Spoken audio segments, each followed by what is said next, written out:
Jadi ekspedisi kebaikan yang kita jalankan saat itu ke Aceh, sebenarnya di awal tidak ada rencana untuk pakai kendaraan darat dan pasti akan melelahkan secara fisik, mental juga akan terpengaruh pasti. Karena kan itu bukan cuma saya, tim yang berangkat itu pun sadar bahwa itu perjalanan pertama kami jalur darat yang panjang dan terjauh. Iya, sehingga yang saya sampaikan, satu, luruskan niat kita bahwa kita kesana ini untuk bantu saudara kita yang ada di Aceh dan Sumatera. Yang kedua, dinikmati saja perjalanannya, bahwa ini bagian dari Allah memperjalankan kita, sehingga nanti di perjalanan kita mungkin akan dipertemukan dengan cerita-cerita yang menarik yang itu bisa menguatkan perjalanan kita sepanjang perjalanan kita menuju ke Aceh nanti. Saya speechless bang, datang pertama.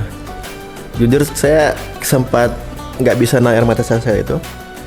Bahkan sebelum sampai Aceh, kan saya sempat waktu itu ke Medan dulu, belanja beberapa barang, dan saya ke pasar Medan yang memang juga terdampak kan. Ada ruko-ruko yang memang dia cerita, bang ini banjir setinggi ini loh. Bahkan kami nggak sempat mengamankan barang-barang jualan kami, dan ketika kita beli barang mereka untuk bantuan, mungkin senang sekali gitu. Itu yang membuat ada gunanya hari ini aku hadir dan nggak sia-sia gitu untuk perjalanan hampir 2000 km, dan kehadiran kita benar-benar bisa dirasakan kehadirannya oleh saudara kita gitu. Itu yang membuat saya kemudian kayak rasa lelah itu buyar kan. Perjalanan kita tempuh berhari-hari itu rasa lelah itu kayak terbayarkan dengan secara langsung ketika kita bisa ketemu dan bisa menghadirkan kebahagiaan bagi saudara kita yang ada di sana.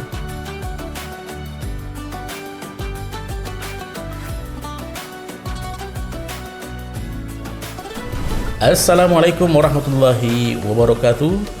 Pemirsa BMH TV dimanapun Anda berada, semoga Anda sehat dan bahagia dimanapun Anda berada. Kembali lagi bersama saya Ancal dan rekan saya Mas D dalam program Teman Harian Ramadan THR. Jadikan puasamu bermakna. Masya Allah. Mas D, sehat ya? Alhamdulillah sehat, cuman ini suara agak habis ini. Ya. Biasa kalau puasa itu memaksimalkan untuk tilawah. Jadi ya qadarullah mungkin terlalu memaksakan diri, ditambah lagi dengan istirahat yang kurang gitu ya. Karena kan kalau di BMH tuh kalau puasa justru tidak banyak liburnya, bahkan tidak libur. Semakin tinggi ya intensitasnya. Intensitasnya semakin tinggi, istirahatnya kurang, tapi tetap bersemangat karena kita memaksimalkan semua ibadah yang ada di bulan suci ini, Bang. Kalau Bang gimana, sehat? Ya, alhamdulillah sehat, dan seperti Mas D tadi katakan, memang karena momentumnya spesial, hanya sekali setahun, sayang banget kalau memang bulan ini tidak dimaksimalkan dengan ya berbagai kebaikan. Betul. Nah, itu yang selalu saya lakukan, dan saya berazam dari setiap Ramadan ke Ramadan itu harus bisa konsisten, istiqomah, atau kalau lebih baik bisa ditingkatkan, Bang. Iya. Ya, karena pastinya kita kan harus bisa lebih baik hari ini daripada hari kemarin kan. Ya kalau ibaratnya Ramadan, ya berarti Ramadan kali ini harus bisa lebih baik daripada Ramadan yang tahun lalu. Kebetulan di kesempatan kita pada bincang BMH TV kali ini, kita sudah kedatangan teman muda kita, Mas Rosiandi Santika atau Mas Andi, telah hadir di studio. Assalamualaikum Mas Andi. Waalaikumsalam warahmatullahi wabarakatuh. Alhamdulillah, sehat Bang ya? Alhamdulillah sehat Bang. Jadi Bang Andi ini adalah bestie saya, Bang. Bestie ya. Jadi dulu sempat satu tim sama Bang Andi, kemudian kalau di secara besarnya satu tim juga tetap di Proda ya, cuman sekarang divisinya departemennya berbeda. Dulu waktu COVID sama-sama struggle untuk bisa survive ya. Alhamdulillahnya Allah kasih kesempatan untuk ngantar beliau ke kota kelahirannya di Pontianak gitu ya, dan sampai sekarang juga masih konsisten untuk bersama-sama ya di dunia perzakatan dan kemanusiaan gitu.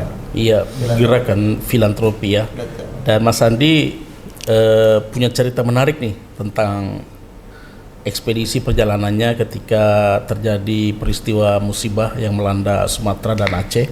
Mungkin sebelum masuk saya ingin nanya nih sama Bang Ayan, kalau Bang Ayan tuh perjalanan yang paling jauh itu berapa ribu kilometer?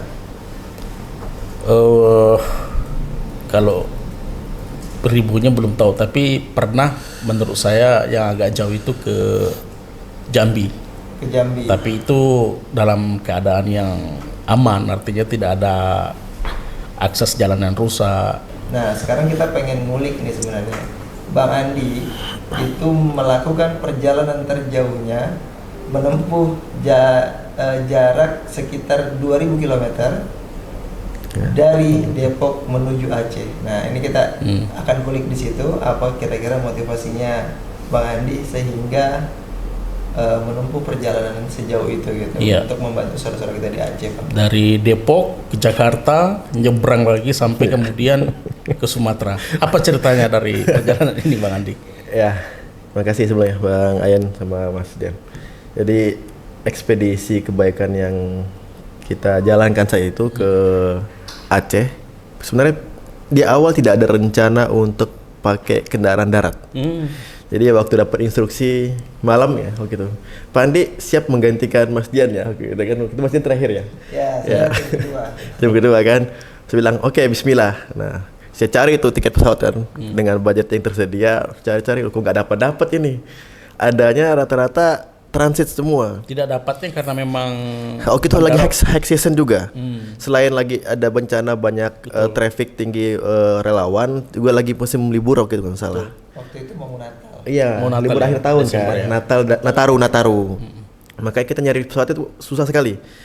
Adanya transit ke Singapura dan Kuala Lumpur.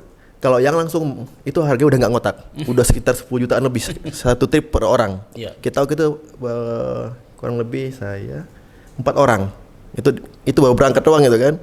Akhirnya kita mikir gimana caranya biar segera bisa sampai di sana. Karena yang kebayang di kita itu kan tim di sana harus segera rolling. Kemudian ada saudara kita yang harus segera kita berikan respon cepat di sana. Kita juga mengevaluasi di lapangan sana itu teman-teman ternyata juga ada kesulitan dari sisi transportasi saat itu. Teman-teman harus menyewa kendaraan, yang itu juga resiko ketika rental kalau rusak harus mengganti biaya denda segala macam. Ya sudah, kita putuskan saya itu udah kita ambil jalur darat, gunakan kendaraan yang ada. Alhamdulillah saat itu kita punya kendaraan double cabin yang disupport oleh salah satu mitra kita, yaitu PT RIM Mitra Lestari.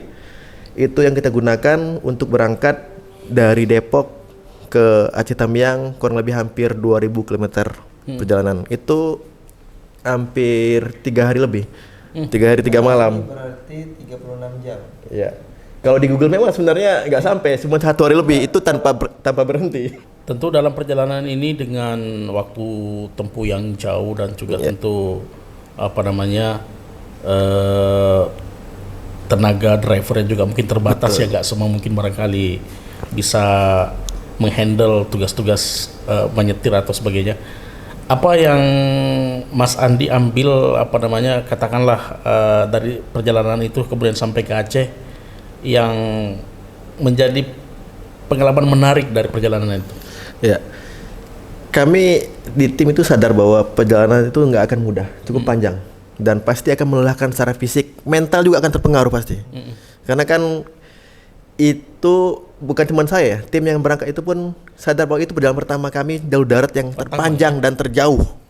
Iya, sehingga yang saya sampaikan, satu, luruskan niat kita, bahwa kita kesana ini untuk bantu saudara kita yang ada di Aceh dan di Sumatera. Yang kedua, dinikmati saja perjalanannya, bahwa ini bagian dari Allah memperjalankan kita, sehingga nanti di perjalanan kita mungkin akan dipertemukan dengan cerita-cerita yang menarik yang itu bisa menguatkan perjalanan kita sepanjang perjalanan kita menuju ke Aceh tadi. Dan alhamdulillah sepanjang perjalanan kita dipertemukan orang-orang baik, mulai dari ketika nyebrang, kemudian kita juga sempat disambut oleh para dai-dai. Kita bisa dapat cerita inspiratif dari para dai yang mereka merintis dakwah di pesantren-pesantren kita. Itu juga menguatkan kami gitu. Dan kita nggak lepas kontak terus dengan tim di lapangan yang akan kita coba rolling di sana. Titik paling melelahkan selama ini kan yang menarik sebenarnya kita membahas perjalanannya karena menempuh sekitar hampir 2000 km. 2000 km. titik yang paling melelahkan buat abang dan tim waktu itu apa tuh bang? Yang paling melelahkan banget kayaknya udahlah kayaknya kita berjalan aja nih. Pasti kan ada hal-hal itu. Ada sempat pembicaraan gitu ketika sudah lewat, udah pertengahan jalan lebih lah. Di daerah mana itu, di provinsi mana? Apakah di Padang? Kayaknya udah lewat Riau itu. Ah. Udah lewat Riau, tapi kan itu masih jauh sekali perjalanan sebenarnya, hampir 12 jam. Kita perjalanan itu nggak pernah kurang dari 12 jam setiap rute itu. Dan yang kalau perjalanan siang mungkin nggak terlalu melelahkan Dian. Yang agak berat itu ketika malam menahan kantuk itu, karena kan letih sekali. Dan kita nggak jarang, ya namanya kita juga ikut Google Map kan. Tiba-tiba loh sudah gelap aja ini jalurnya, ini aman nggak? Itu kan kita kan sering juga dapat informasi, jalur lintas Sumatera ini banyak jalurnya nggak aman. Nah tapi kita coba ya udah kita kuatkan mental aja, udah Bismillah, kita niat perjalanan ini untuk kebaikan, maka pasti kan Allah jaga dan Allah akan mudahkan urusan kita gitu. Dan terbukti gitu, Allah mudahkan semua perjalanan kita sampai ke lokasi. Dan Apa seperti ya itu. menarik karena ini kita tadi mendapati bahwa tantangan yang berat kemudian bisa menimbulkan hiatus, ya artinya Iya. perjalanan jauh ini kan kadang-kadang kalau tidak terbiasa, apalagi tadi Anda katakan perdana. Pertama. Nah, ketika kemudian Mas Andi sudah sampai ke lokasi tempat bencana itu dan kemudian melihat suasana dampak dari bencana itu, apa yang Mas Andi rasakan itu dengan perjalanan jauh yang sudah ditempuh sekian lama, terus kemudian sampai ke lokasi dengan suasana yang ya hancur seperti itu? Bagaimana Mas Andi menggambarkan perasaannya ketika itu dengan timnya? Saya speechless bang, datang pertama. Jujur saya sempat nggak bisa naik air mata saya itu. Bahkan sebelum sampai Aceh, kan saya sempat waktu itu ke Medan dulu, belanja beberapa barang, dan saya ke pasar Medan yang memang juga terdampak kan. Ada ruko-ruko yang memang dia cerita, bang ini banjir setinggi ini loh. Bahkan kami nggak sempat mengamankan barang-barang jualan kami, dan ketika kita beli barang mereka untuk bantuan mungkin senang sekali gitu. Itu yang membuat ya Allah, ada gunanya hari ini aku hadir dan nggak sia-sia gitu. Bentuk perjalanan hampir 2000 km dan kehadiran kita benar-benar bisa dirasakan kehadirannya oleh saudara kita gitu. Itu yang membuat saya kemudian kayak rasa lelah itu buyar bang. Perjalanan kita tempuh berhari-hari itu rasa lelah itu kayak terbayarkan dengan secara langsung ketika kita bisa ketemu dan bisa menghadirkan kebahagiaan bagi saudara kita yang ada di sana. Bertemu gitu. langsung dengan para penyintas ya. Iya, betul. Apalagi tapi yang benar-benar saya speechless itu ketika kan selama ini ketika sebelum berangkat saya cuma melihat di TV ya, dari kirim foto dari Mas Diar atau itu kan. Begitu datang ke sana, Masya Allah, saya bilang ini mereka bisa bertahan selama itu dan penuh kesabaran. Apatah saya lagi yang cuma sekedar relawan untuk hadir gitu. Maka saya kembali meluluskan desa saat itu, saya datang untuk menguatkan mereka. Dan tadi ketika kita bisa memberikan impact positif bagi mereka, itu sebuah kebahagiaan tersendiri. Bahwa perjalanan yang kita tempuh lebih dari sehari itu tidak sia-sia. Dan tadi selain Anda sampai ke tujuan lalu kemudian juga mendistribusikan bantuan ya, yang seperti apa itu? Karena kan semua tempat saat itu terdampak dan mungkin hanya tersisa sedikit toko-toko yang masih memungkinkan untuk punya persiapan untuk dibeli kemudian didistribusikan ke masyarakat. Ya, kalau untuk di Aceh Tamiang sendiri memang saat itu lumpuh kan pasar, Bang. Lumpuh, masih. Pas saya datang juga masih belum bisa aktif, masih kondisinya masih lumpuh sekali. Makanya kita juga selalu bolak-balik belanja itu paling dekat ya di daerah Pangkalan Berandan. Nah, kalau untuk angka jumlah besar ke Medan itu tidak terlalu terdampak.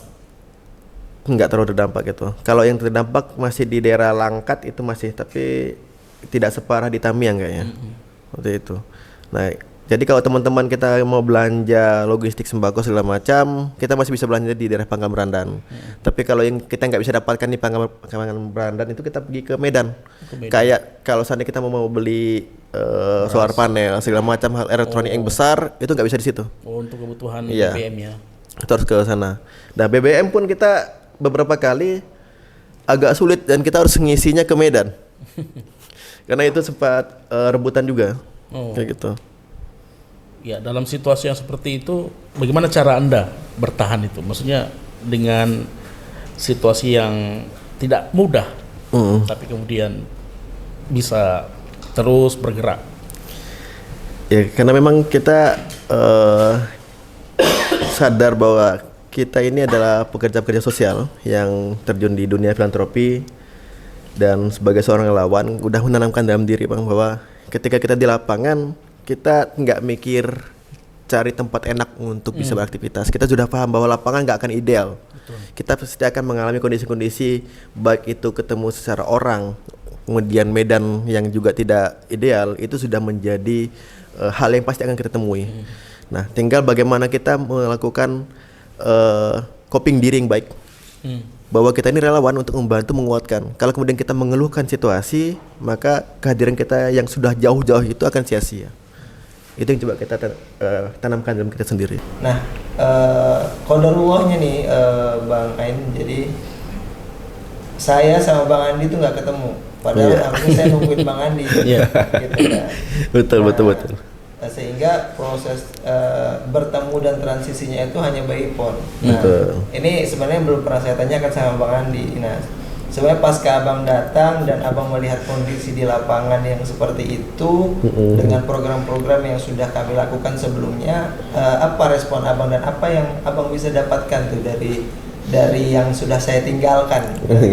Ya, jadi memang saya juga agak menyesalkan kondisi kita tadi maksudnya, yang kita benar-benar nggak bisa ketemu untuk transformasi informasi secara langsung. Akhirnya kemarin dilanjutkan informasinya itu oleh tim lapangan. Betul. Karena kan beda di situasi bencana itu ada memang orang yang dia fokus untuk mendirijen sebuah aktivitas di lapangan dengan tim benar-benar di lapangan itu akan beda komunikasi dengan kita. Kopral. Iya. Dia tidak akan bisa menggambarkan secara utuh biasanya. Akhirnya ketika saya tiba dan dia pun harus segera balik kanan ternyata kan. Itu saya harus bagaimana saya bisa menyerap informasi secara cepat, dan kita dituntut untuk bisa memahami situasi lapangan dengan cepat juga gitu. Karena memang kalau kemudian kita tidak bisa beradaptasi dengan situasi lapangan saat itu dengan cepat, mungkin akan terputus. Iya. Patah nanti yang sudah dikritis oleh tim sebelumnya akan terputus nanti, khawatirnya seperti itu. Makanya kita juga coba beradaptasi dengan cepat dengan situasi lapangan yang tadi. Oke, dapat laporan seperti apa, saya pun mencoba menggali tambahan yang saya tidak bisa dapatkan gitu dengan baik itu tokoh-tokoh lokal yang ada di sana, dan saya juga jalan sendiri. Nah, disitulah berasanya armada tambahan kita pakai kayak motor itu. Jadi ketika teman-teman jalan pakai armada mobil, saya bisa jalan sendiri dengan motor untuk mencoba mencari informasi yang saya mungkin terputus informasinya, tapi saya udah dikasih kontak. Abang nanti bisa kontak ke sini seperti itu. Kondisi Aceh Tamiang waktu itu benar-benar lumpuh, semua resource tidak ada yang bisa diharapkan. Jadi waktu itu Pangkalan Berandan pun itu masih belum 100% bisa diandalkan. Tadi kalau Bang Andi kan sudah bisa belajar di Pangkalan Berandan. Nah, kalau waktu itu kami harus mencari di Medan. Alhamdulillah stok di Medan ini cukup baik, cukup lengkap. Harusnya bisa diatur oleh pemerintah kita juga, sehingga memang kebutuhan stok-stok itu memang di beberapa titik kayak beberapa item tuh habis, tapi besok ada lagi cepat pergerakannya. Nah, itu yang terjadi. Dan pada saat kami masuk Aceh Tamiang itu, hal yang pertama terpikirkan oleh saya adalah wajar kalau masyarakat Aceh Tamiang itu terisolir selama 10 hari. Lebih dari itu. Oh iya. Ya, karena karena air itu naik selama 4 hari, turun selama 4 hari. Jadi abang bisa bayangkan, dan ketinggian air itu bukan 1 meter atau sebetis orang dewasa, tapi minimal itu 5 meter. Jadi mobil-mobil Fuso dan itu di jalan akses masuk Tamiang dan keluar Tamiang. Itu di jalan poros utamanya itu air. Jadi mungkin kalau di Bang Andi itu nggak kelihatan bekas-bekas air di sawit, gitu ya. Kalau dari pintu perbatasan selama datang di Aceh itu kan, itu kita langsung kena sawit itu. Nah di situ tuh di pohon-pohon sawit itu masih ada bekas-bekas air, lumpur-lumpur itu. Ya, daun-daun itu masih ada, itu masih ada Bang. Jadi itu betul-betul terasa. Nah, sebenarnya ada satu tempat yang sangat parah menurut kita itu ada di hulunya Sungai Tamiang. Jadi Sungai Tamiang itu adalah sungai yang membelah Aceh Tamiang, dan itu sampai ke hilirnya di daerah Bendahara. Itu airnya bisa sampai 20 meter tingginya, betul-betul tinggi, dan ada ruko di atasnya itu ada rumah. Jadi rumah itu nangkring di atas ruko. Nah itu kondisi di awal-awal gitu ya, Ke bawah banjir.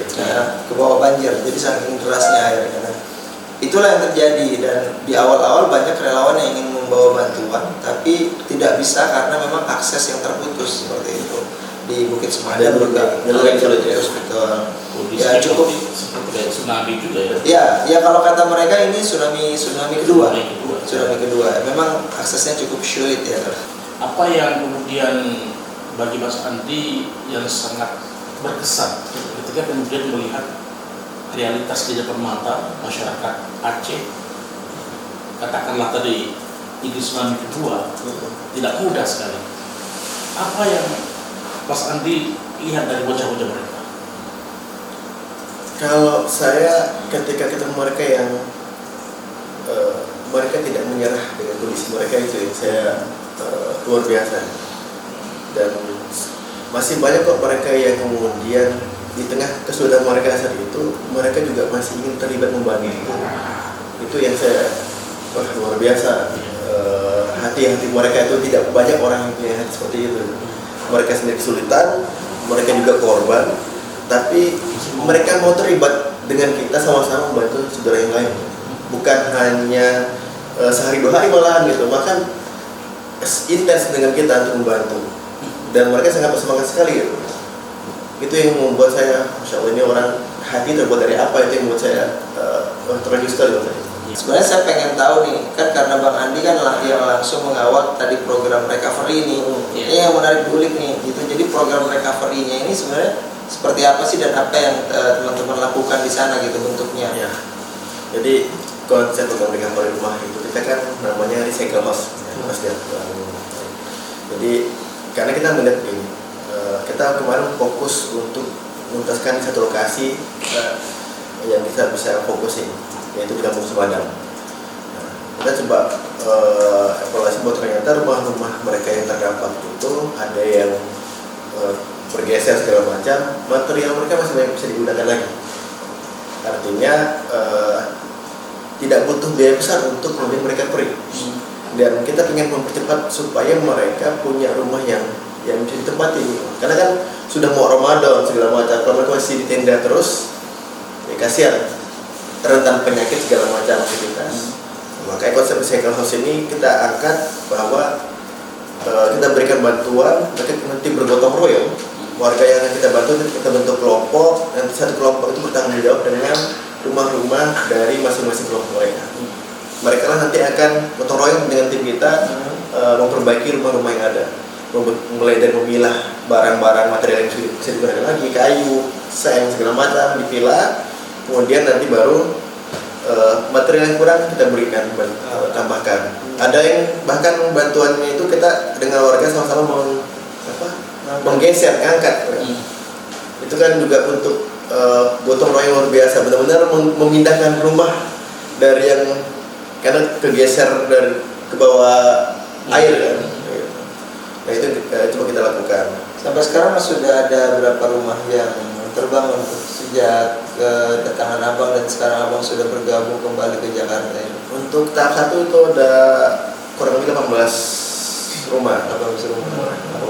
Sudah ini ya. Ya, dan Ramadan ini tahap 2 masih berlanjut, nanti kita belum dapat update terbaru, sudah berapa yang berjalan, dan mohon dukungan semuanya supaya proses recovery bisa kita lakukan dengan cepat, sehingga saudara kita yang ada di Tamiang nanti ketika Lebaran ya kan, mereka sudah punya lah tempat berkumpul dengan keluarga mereka, bisa merasakan kebahagiaan yang sama dengan kita, bahwa Lebaran mereka nggak jauh beda loh dengan kita yang ada di sini, ada rumah untuk mereka berkumpul, merasakan kehangatan di hari kemenangan nanti. Insya Allah. Untuk saat ini program apa aja yang masih berjalan di Aceh mengingatnya Ramadan ya, mungkin kita bisa sampaikan ke sahabat-sahabat kebaikan nih, mungkin di bagian sesi akhir kita Abang bisa menyampaikan program yang masih jalan di sana, Dan mungkin ada sahabat-sahabat kebaikan juga yang ingin atau pemirsa BMA TV yang ingin berkontribusi atau membantu meringankan beban saudara-saudara kita yang ada di Aceh. Oke. Jadi untuk di Aceh sendiri program yang masih berjalan di Ramadan ya. Kita menyiapkan dengan SPBB tadi, kita buka puasa dan sahur, makanan hangat siap saji. Yang kedua kita coba menginisiasi air bersih karena ini masih kebutuhan yang paling besar sumur bor untuk di Aceh Tamiang. Proses recovery rumah masih berjalan, masih butuh dukungan cukup banyak dari sahabat semuanya. Pemirsa BMA TV bisa ikut bergabung ya untuk hadir bersama-sama di Aceh, hadir di titik terdekat untuk mereka yang ada di sana. Itu luar biasa. Bang Andi ada niatan buat balik ke sana? Kalau ditugaskan, insya Allah, karena kita sebagai relawan manusia, kalau sudah ditugaskan oleh lembaga dan panggilan manusia itu selalu ada. Nah, tinggal berangkat, kita berangkat, insya Allah. Bismillah. Bismillah, luar biasa dan ya menarik dan terasa sekali apa yang diceritakan dari Mas Andi menunjukkan bahwa memang ekspedisi itu bukan hanya soal jarak, tapi juga soal nilai atau niat yang tulus. Baik pemirsa semua, waktu juga yang akhirnya memisahkan kita dan tentu tadi yang digarisbawahi Mas Andi bahwa di Ramadan tahun ini BMA masih terus melanjutkan kebaikan-kebaikannya di Aceh secara umum dan secara khusus di Aceh Tamiang masih ada program bangun rumah recovery rumah ya air bersih, kemudian buka puasa dan termasuk nanti kita ingin membahagiakan anak-anak Aceh di hari kemenangan insyaallah. Dan semoga pemirsa BMA TV semua dapat terlibat dalam kebaikan ini dan terus bersama mengawal dan mempersamai gerakan-gerakan kebaikan BMA. Demikian perbincangan kita. Terima kasih Mas Rosiandi Santika atas waktunya. Dan kita tutup perbincangan kita pada perbincangan ini. Saya Ancala Ibn Khalid dan rekan saya Mas D. Demikian, jangan lupa like dan subscribe BMA TV. Assalamualaikum warahmatullahi wabarakatuh. Waalaikumsalam warahmatullahi wabarakatuh.